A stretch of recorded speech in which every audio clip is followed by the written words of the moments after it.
fight ended with him on top of me, his hands in my hair, banging my head into the floor. The week of September 9th, 2018, I met Corey Alexander Graham. We matched on Tinder and decided to meet up. The first thing he did when he met me was kiss me. September 22nd, I spent his birthday with him. I met his mother within a week. Over the following weeks, we got to know each other. I began to trust him because he shared his troubled past with me, explaining abuse from his mother in his childhood. And I could relate to this. I had similar relationships with my father. He brought me into his apartment that constantly had drugs and guns. I saw his mother snort cocaine on the dining room table. He slept on the floor of her apartment. He told me he wished he could move away, but he couldn't afford it. This was consistent in the beginning. He consistently pulled at my heartstrings, begging to get away from his mother. He was 22 at the time with a job and friends. He could have moved out. I didn't see this at the time. I was blinded by infatuation. Within 1 month, he had moved in with me. I justified this by telling myself he was here 24/7 anyways. What's the difference? By December, we were planning to move to Arizona, 1,200 miles away from my family. I had known him for less than 60 days. He swept me up with his charm. I didn't want to listen to my friends and family warning me not to leave with him. By this time, he had already started gaslighting me and physically pushing me around. He would use what he thought were my insecurities and weaponize them. Are you going to change? After I spent an hour getting ready. It started small. He would apologize after, so I figured he was sorry or didn't know how to communicate. He emphasized the fact that he had never had a girlfriend before consistently. We went to purchase a car together in early December since we were moving. By the time I left the dealership, I had a $40,000 car in just my name due to another sob story. The payment was $667 a month, and he promised he would help. He couldn't be on the contract, though, due to his credit. Within weeks, driving him to work had become a full-time job, driving him 40 minutes each way. But I had to, remember, it was our car. At least that's what he convinced me of. A week after getting the car, I was driving us home when an argument erupted. I can't remember why the fight started. That was a consistent thing for us. We would be fighting and he would twist things so much I never knew what the problem was by the end. He lost his cool and pushed the steering wheel out of my hands into the side of the highway. Luckily, I held the grip so we didn't crash. He seemed upset at the fact that we didn't crash and did it 2 more times, pushing my hand off the steering wheel. I was terrified. Afterwards, he apologized and was himself again. December 31st, 2018, I left my family to move to Phoenix, Arizona. Within 3 weeks of moving in, we were evicted due to a domestic violence charge. He often used stonewalling as a manipulation tactic. He wouldn't talk to me unless I broke down and took the blame of whatever was happening. Half the time, I didn't even know what I was taking blame for. I tried to talk to him about the argument in the moment to solve whatever was going on, and he got extremely physical with me this time. I remember trying to take his pillow from him because he was trying to sleep on the floor to avoid talking to me. The next thing I know, I was pushing him into a closet in self-defense. The fight ended with him on top of me, his hands in my hair, banging my head into the floor. In self-defense, I reached up, squeezing his balls as hard as I could. He got off me. He grabbed my car keys and threatened to crash my new car. I attempted to stop him and get his keys away. His hands were bloody from holding on so hard to the key. I looked at him in the eyes and said, "Babe, stop. What's happening? Look at your blood on the wall." He threw the keys and I grabbed them. Running downstairs, I called my mom.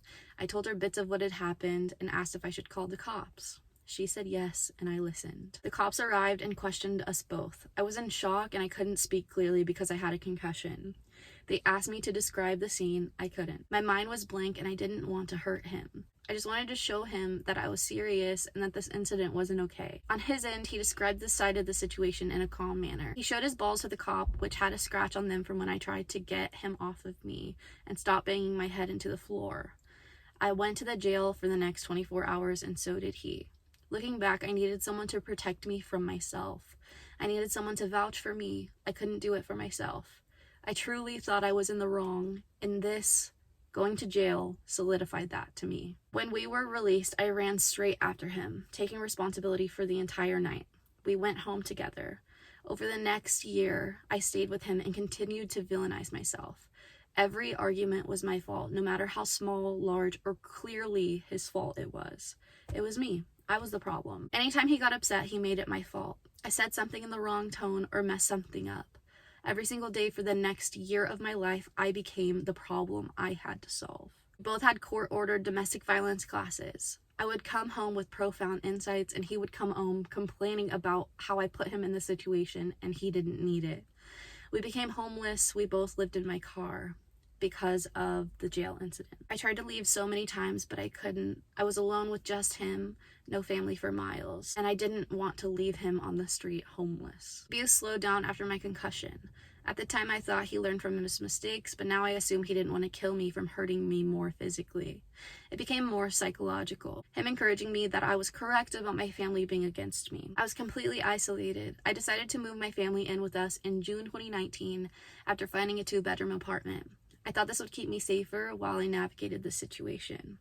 It truly made my life better and our relationship better. We were happier, at least I thought.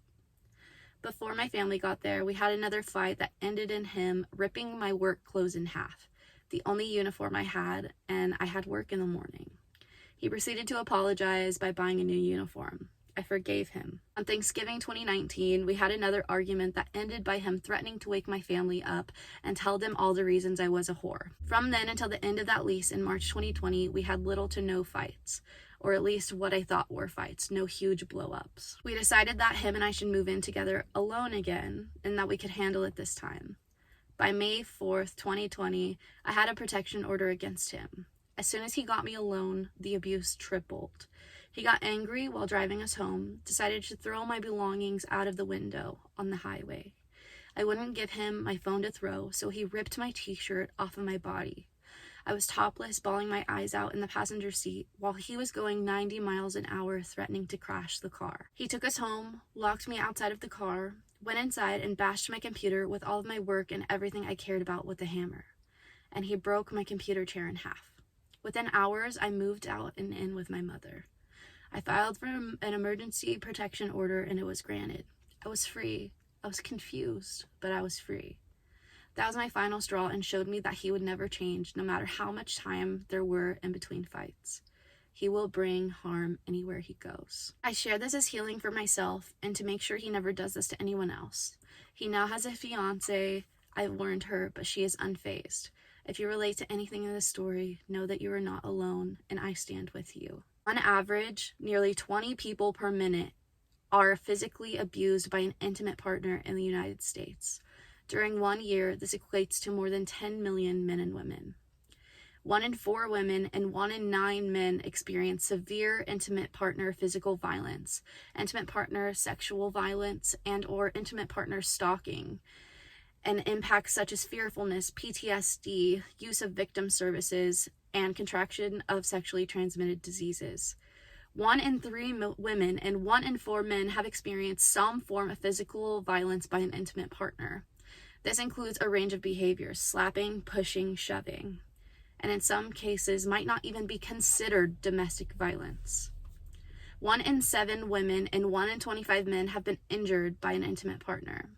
1 in 10 women have been raped by an intimate partner. There is no data available on male victims. 1 in 4 women and 1 in 7 men are victims of severely physical violence, beating, burning, strangling by an intimate partner in their lifetime. 1 in 7 and 1 in 18 men have been stalked by an intimate partner during their lifetime, to the point in which they felt very fearful or believed that someone close to them would be harmed or killed. On a typical day, there were more than 20,000 phone calls placed to domestic violence hotline. Presence of a gun in domestic violence situations increases the risk of homicide by 500%. Intimate partner violence accounts for 15% of all violent crime.